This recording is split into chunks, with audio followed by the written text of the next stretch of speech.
The mud-covered stranger. John was just a quiet man living in the forest. After the war, he had left the cities, the noise, the people. He liked the silence here.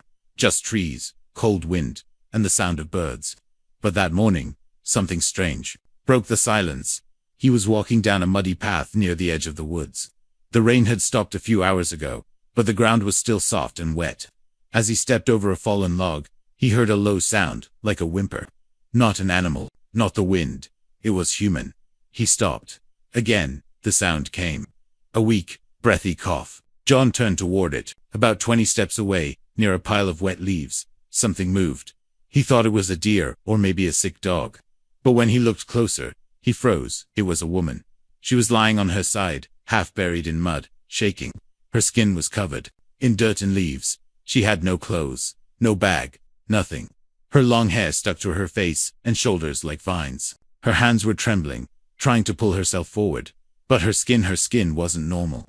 It was light blue under the mud, glowing faintly in the dark shadows. She wasn't human. John's first thought was to run. His heart pounded. This had to be alien tech, maybe a trap. But the fear in her eyes was real. She wasn't attacking, she was scared. Slowly, John moved closer. "Hey," he said gently. "Can you hear me?" The alien woman looked up. Her lips parted, but no words came out, only a small breath, like she was too tired to speak. He looked around. No ships, no drones, no one watching. He crouched beside her.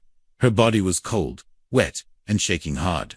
She tried to crawl back, but her arms gave up. She collapsed again, cheek against the mud.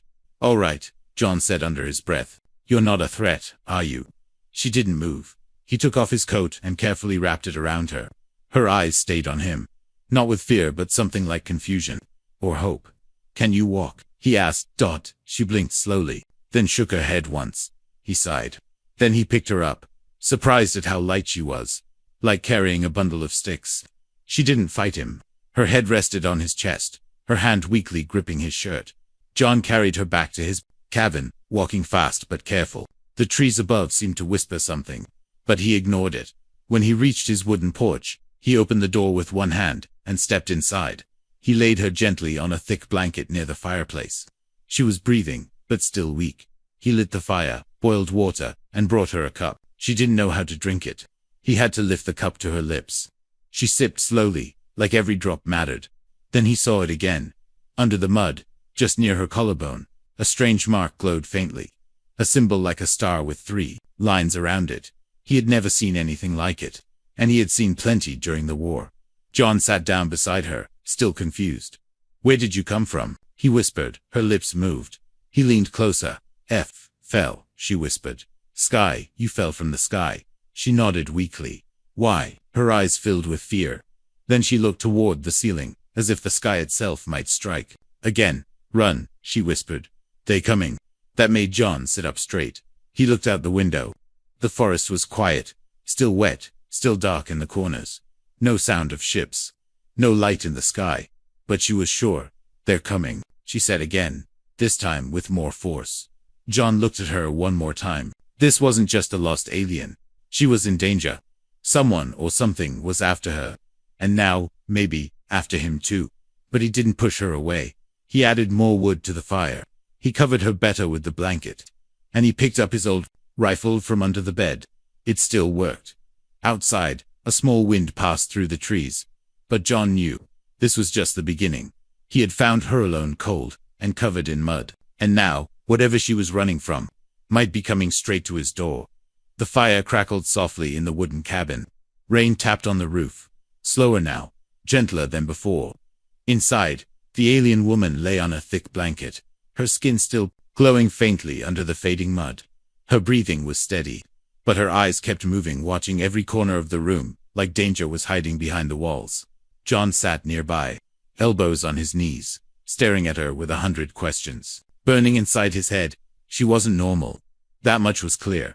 Her skin was smooth but tough, like soft armor. Her hair, now dry, had a silvery shine to it.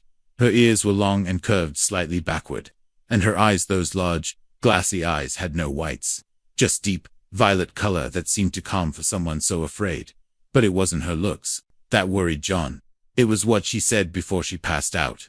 "They're coming," He stood up and went to the window. The forest was still. The sky had no ships, no lights. Yet the way she said those words made his gut twist. He turned back to her. She was awake now, holding the blanket tightly around herself. Her legs were folded like she was ready to run, even though she could barely stand before. "I'm not gonna hurt you," he said quietly. Her eyes blinked slowly. He walked over and placed a steaming mug of soup in front of her. She sniffed the air and then looked at the spoon, unsure. John picked it up, took a small sip, and set it back down. "Food, it's warm." She reached for it slowly and brought the spoon to her lips. Her hand shook, but she didn't spill. The moment the soup touched her tongue, her eyes widened. She took another spoonful, then another dot. John smiled just a little. "Guess your kind likes chicken." She ate slowly, but didn't speak. Her eyes stayed on him, like she was trying to figure out what kind of creature he was. "I'm John," he said, placing a hand on his chest. "John," she didn't answer. He tried again. "What's your name?" Her lips moved, forming a sound he couldn't catch. "Can you say it again?" he asked, leaning closer. She pressed a hand to her chest. "Orally." "Orally," he repeated softly. "That's your name." She gave a small nod. The first connection was made. John let out a slow breath. "Okay, Orally. Do you understand me?" Orally stared at him, thinking. Then she pointed at his lips. "Words. Human words. Not same, but learning." He raised an eyebrow. "You're learning English." She gave a tiny nod again. "Quick, listen, copy." That was fast. Too fast. She had barely heard him speak and already picked up on the meaning. Was she some kind of advanced translator? Or were her people just that smart? Before he could ask more, a flash of light outside lit up the window. John spun toward it. His hand grabbed the rifle from beside the door. He moved fast, checking the porch, the roof, the sky. But it was just lightning. A storm in the distance. Orally had crawled backward, her eyes wide. "Flash," she whispered. "Sky Hunter. Watches with Flash." John looked back at her. That wasn't a ship. Just lightning. She didn't seem convinced. "Are they following you?" he asked. She nodded. "Who are they?" Orally hugged the blanket closer. "Not my people. They wear white metal. Burn planets. Hunt the few left." John's jaw tightened. "They're hunting survivors." "Yes," she said. "I ran. They saw me fall. Ship broke. Body hurt." She looked down at herself. "Mud hid me." John sat down beside her again. "So, they're coming here." She looked at him with sadness in her eyes. "If they saw, yes." He looked around his cabin wooden walls. One rifle. Basic supplies. No defense system. No energy shield. Just him and her. Alone in a forest that now felt much smaller. "You saved me," she said softly. He looked at her. "I couldn't just leave you there." "No human helped us before," she whispered. "You are different." John didn't know what to say to that. He had seen terrible things during the war, some done by aliens, some by humans. But right now, none of that mattered. All he saw was a scared girl who needed help. "We'll figure this out," he said. "But first, you rest. You're safe here for now." Orly's head lowered. Her body relaxed slightly for the first time. She looked at the fire, then at him, and whispered one more word before sleep took her. "Thank you." Sunlight crept through the wooden cracks of John's cabin. The storm had passed during the night, leaving the forest quiet and fresh. Birds were singing again, but inside the cabin, something else held John's full attention. Orly was still, sleeping, wrapped in the blanket, her breathing calm now. But something had changed, that as the morning light touched her skin. John noticed it. Faint blue lines shimmered on her arms and back, thin, glowing symbols that looked like they had always been part of her. They weren't scars. They weren't tattoos. They were something more. Something alive. He knelt beside her and gently lifted a corner of the blanket to get a better look. The symbols curved like rivers, forming patterns across her shoulder blades. Some looked like stars, others like letters he couldn't read. John frowned. He had seen alien tech. He had seen enemy maps, weapons, tools, but never anything like this. Orly stirred. Her eyes opened slowly and met his. He backed away. "Sorry, I didn't mean to scare you." She looked down at her arms, then at the light coming in from the window. She didn't look surprised. More like sad. "What are they?" John asked. "The symbols." She sat up slowly, touching her own arm. "Old code," she whispered. "Made before birth. Carried in body. Genetic. Yes. Memory marks. All my kind. We carry our past." John raised his eyebrows. So, your history is in your skin. She nodded. Names, knowledge, warnings. I carry my family, my city, my fall. He was silent for a moment. Then he asked, does it hurt? Orally looked at him. Not until I remember. She turned her back to him and pointed at one symbol near her spine, a star with a broken circle. This one, she said. It means home. It no longer glows bright. It fades because home is gone. John stared. Her words were heavy, even in simple English. He didn't ask more. He just nodded and handed her a clean towel and a bowl of water. You can wash now, he said. Get the mud off. Orally took it, gently dipped the towel, and began cleaning her arms. As more mud came off, more symbols appeared. Blue and silver lines danced across her skin like stars on a map. John looked away, trying to give her privacy. But his thoughts wouldn't stop. If she held this much knowledge on her skin, she wasn't just any alien. She might be one of the last carriers of her people's past. And someone wanted to erase her. Not just her life, but her entire history. She finished cleaning and wrapped herself in the blanket again. She moved with more strength now, but her eyes still held that quiet fear. I need to ask you something, John said. You said they hunt your kind. Why? Orally took a long breath. Because we remember. He frowned. What does that mean? They fear memory, she said. They want silence. We hold proof of things they did, things they hide. So, they want to erase the evidence, he said. Yes. John walked to the small shelf and pulled out an old military tablet. He hadn't used it in years, but it still worked. He powered it on and pulled up some old star charts and ship records. Maybe I can find something, he said. A name, a match. He typed in a description of the symbols, the glowing skin, her eye color. After a few seconds, something popped up. One entry. Species Orlean status. Extinct last seen, Sector 94X. Over 15 years ago. Notes. High memory DNA. Threat level. Red. John turned to her. Is that you, Orlean? Orally nodded. What is written? He looked at her. They marked your whole race as a threat. She lowered her eyes. Because we do not forget. John closed the tablet. The world had changed since the war, but the same darkness still hunted in the shadows. And now it had reached his cabin. He went to the cabinet and pulled out a small metal box. Inside were emergency supplies, a knife, energy cells, a flare, beacon, and a memory drive. He handed her the drive. I want to save your symbols, even if something happens. She held it in both hands like a sacred object. You believe me? Yes, he said. And I don't think they want just you dead. They want the truth gone. We can't let that happen. Orally smiled faintly. You are not like the others. John looked outside. The sky was clear now, but that didn't mean safe. He knew something was coming. The calm before a new storm. For now, he had a mission. Protect the girl. Protect the truth written on her skin. John stepped outside to get firewood, but he stopped halfway down the steps. Something wasn't right. The wind had stopped. The forest, which usually buzzed with birds and insects in the morning, was silent. No rustling leaves. No animal calls. Nothing. He scanned the sky. It looked clear, pale blue with slow-moving clouds. But then he saw it. A small black dot just above the tree line. Too small to be a ship. Too still to be a bird. And completely silent.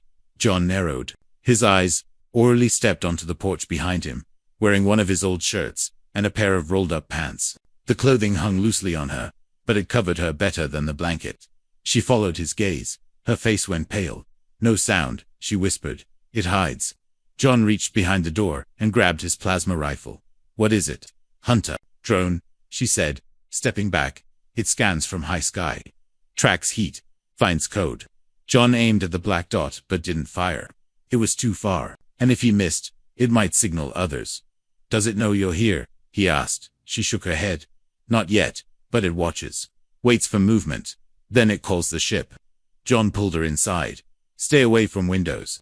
He dropped the wood near the fireplace and locked the door. The cabin felt smaller now.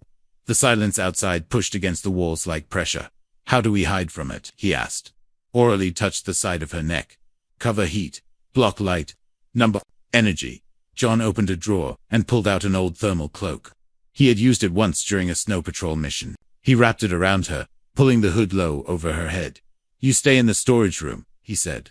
It's under the ground, less visible. She nodded and moved quickly. the cloak making her almost vanish in the shadows. John turned off all lights, covered the windows with cloth, and powered down every device. The tablet, the radio, even the cooking unit. Only the fire remained, low and weak. He sat near the front door, watching, waiting. Hours passed. He didn't move much. He didn't eat. Just waited for a sign for that drone to leave or strike. Then, sometime before sunset, a faint clicking sound came from the ceiling. John stood slowly and looked up. The drone had landed on the roof. Orally, hidden in the storage room, held her breath. John mouthed, "Don't move." The small clicks moved across the roof, metal legs crawling carefully. The drone was scanning, listening. Then came a high-pitched beep. Orally's symbols began to glow softly, even through the cloak. She pressed her hands to her arms, trying to stop the light, but it was too late. The drone had detected the signal. A blue flash burst through the roof. John rolled behind the couch as the beam melted a hole in the ceiling. The air filled with smoke and heat.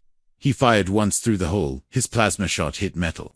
The drone buzzed sharply, spinning away. He jumped up and kicked the door open just as it rose back into the sky. John aimed again. This time, he didn't miss. The drone exploded in a burst of sparks and metal, crashing into the trees nearby. The noise echoed for miles. John stood breathing hard, eyes locked on the smoking wreckage. "That's not going to be the last one," he muttered. Orally appeared behind him. Her face was pale. "Now they know." He nodded. "Yeah, they'll come." She looked down. "I should go. I bring danger." John looked at her. "You think I'll let you face them alone? I'm not your fight." He stepped closer. "You're on my land. You're under my roof. That makes it my fight." To Orally's eyes softened. "Then we must leave. This place, not safe now." John looked around at the cabin, his home for 7 quiet years. Everything he had left. He nodded slowly. "Then we leave." They packed fast. Just the basics: food, the tablet, his rifle, the drive with her memory symbols. They didn't speak much. Time was short. Before sunset, they were deep in the forest, following a hidden path John had built long ago for emergencies. Orally kept glancing at the sky. John noticed. "You okay?" She looked at him. "I am scared, but you make it less." He gave a small smile. "Stick close. If more drones come, we shoot them down too." But inside, he knew, this wasn't just survival anymore. Whatever Orally carried her symbols, her knowledge it was something others feared. And if they feared it that much, then maybe it was worth saving, even if it meant war. The forest grew darker as John and Orally moved deeper into the hills. Thick trees blocked the sunlight, and every sound, every twig snap, every whisper of leaves felt louder now. They had walked for hours without stopping, the weight of the drone attack pressing on their backs like a storm cloud. John led her to a hidden cave, one he had used long ago for winter hunting trips. It was dry, cool, and hidden well under a rocky overhang. He checked the area for tracks, then motioned for Orally to enter first. She stepped inside slowly, her fingers brushing the rough wall. "Safe. For now," John said, setting down his bag. "They won't find us here tonight." She sat down quietly and pulled the thermal cloak tighter around her body. Her glowing symbols had dimmed again, but her skin looked pale too pale. John noticed the way her hands shook as she tried to drink water. "You're cold." She shook her head. "Not cold, just empty." He frowned. "What do you mean?" She didn't answer. Instead, she leaned her head back and closed her eyes. John built a small fire at the cave entrance, just enough to keep warm without smoke rising high. Then he took out a ration bar and sliced it in half, handing a piece to her. She tried to eat, but her hands couldn't hold it steady. The food slipped. She sighed and let it fall to the ground. John moved closer. "Hey, you okay?" Orally looked at him slowly. Her lips parted. "Your wound, your arm." He looked down at the long scratch across his forearm. It had stopped, bleeding but still hurt. "I'll patch it later." But she reached for it. Her hand was soft, cold, and shaking. She pressed her palm gently against the wound, and something strange happened. A golden light sparked from her fingers. The cut on his arm began to close, the pain fading away. His skin sealed like nothing had ever touched it. He gasped and stared at her. "How did you?" But her body wavered. Her other hand gripped the rock beside her, and her head dropped forward.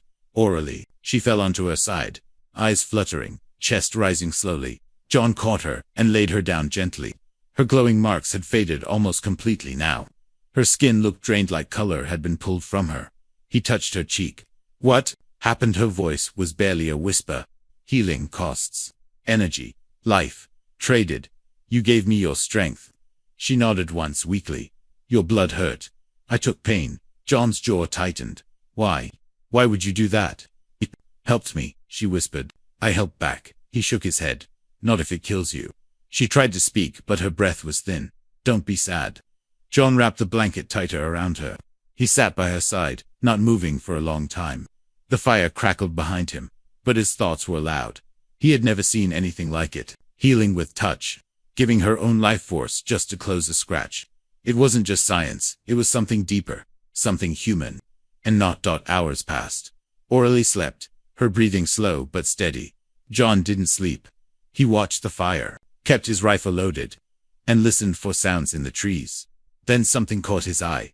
The symbols on her back flickered faintly, just for a moment, tanned, changed shape. One mark, once a line and a dot, now glowed in the shape of a small flower. John leaned closer. The new symbol pulsed softly and then faded again. He didn't know what it meant, but he felt it was important. In the silence of the cave, with danger just beyond the trees, he whispered a promise to her. I'll protect you, he said, even if it costs me everything. Because now it wasn't just about hiding. It wasn't about survival. She had risked her life to take away his pain, and that meant he was no longer just helping a stranger. He was standing with someone who had chosen to trust him fully, even when it hurt. Night returned to the forest. The stars above the trees were bright, scattered across the sky like tiny fires. In the hidden cave, the fire had died down, casting long shadows on the stone walls. John sat awake, watching Aurelie breathe. She had slept all day. She hadn't eaten, she hadn't spoken. Her skin still looked pale. Her symbols had not lit up again. John felt helpless. He had fought in wars, seen men fall, built machines, and fixed broken engines. But this was different. This was life slipping away, and he didn't know how to stop it. Aurelie stirred slightly. Her head turned, her lips moved, but no sound came out. John crawled closer and touched her shoulder. Aurelie, can you hear me? Her eyes opened slowly. No glow, just deep purple eyes filled with quiet sadness. I'm here, he said. You're safe. She looked up at the cave roof, then beyond it, like seeing through the stone. Sky, still far. He followed her gaze. You're thinking about home? She nodded. He grabbed his old army blanket and wrapped it around her. Do you want to tell me about it? She didn't answer with words. Instead, her eyes filled with tears. One tear rolled down her cheek.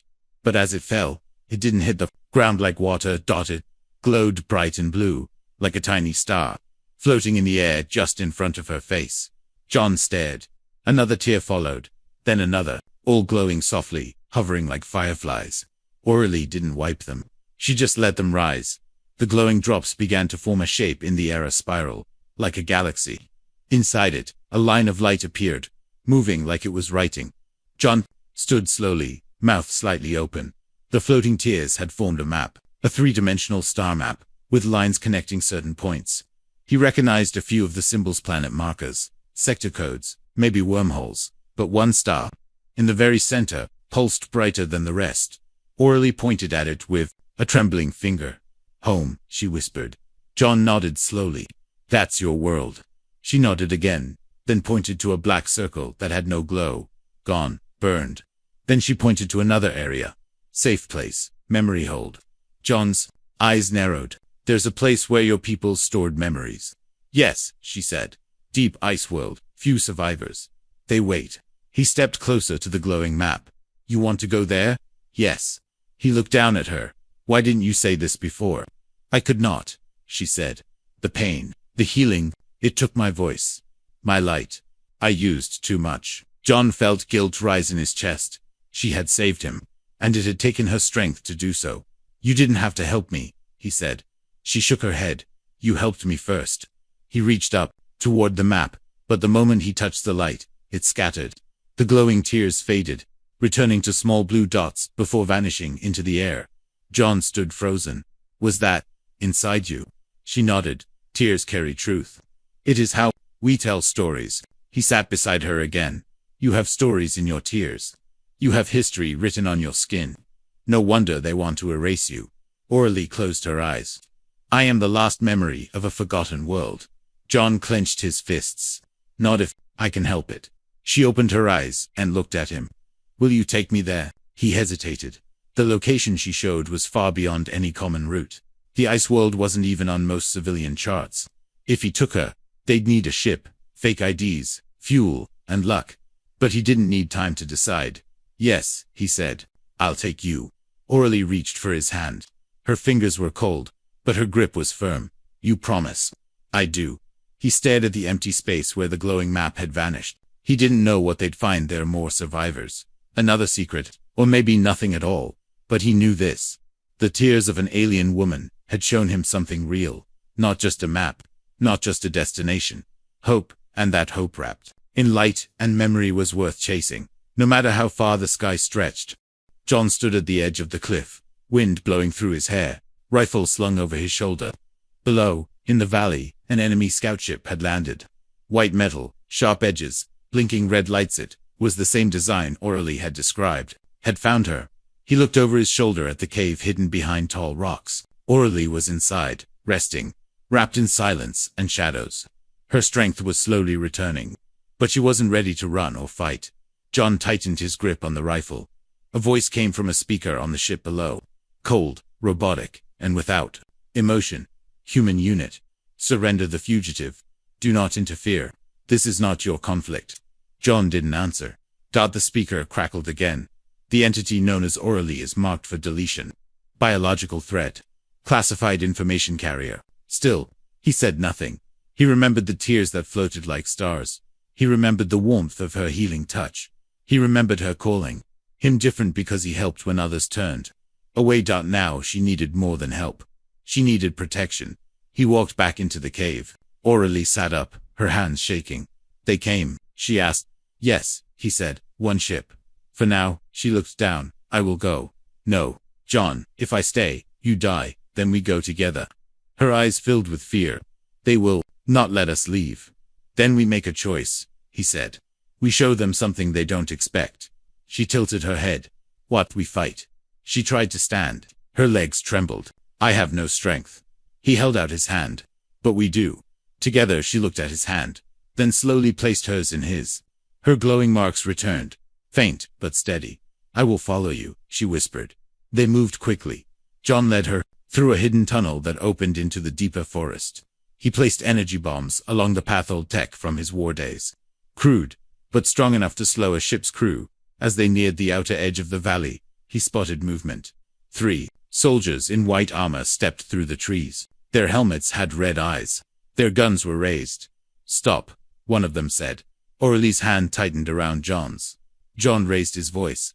She's under my protection. She is not your species. The soldier replied. She's more human than you, John said, and fired first. The shot hit the lead soldier's chest. Sparks flew. Aurelie dropped behind a rock as John rolled and shot again. The second soldier fired back, the beam scorching the ground inches from Aurelie's foot. Suddenly, her cymbals pulsed bright. The third soldier paused. His scanner beeped. Wildly, her code is shifting, he said. Unknown reaction. Aurelie stood up slowly. No, John shouted. Stay down. But she didn't. She stepped forward, arms raised, palms glowing. Her body shook, but her eyes were calm. I am not a threat, she said. But I remember. The soldiers hesitated. I carry truth, she continued. Erase me and the truth dies. One soldier moved forward.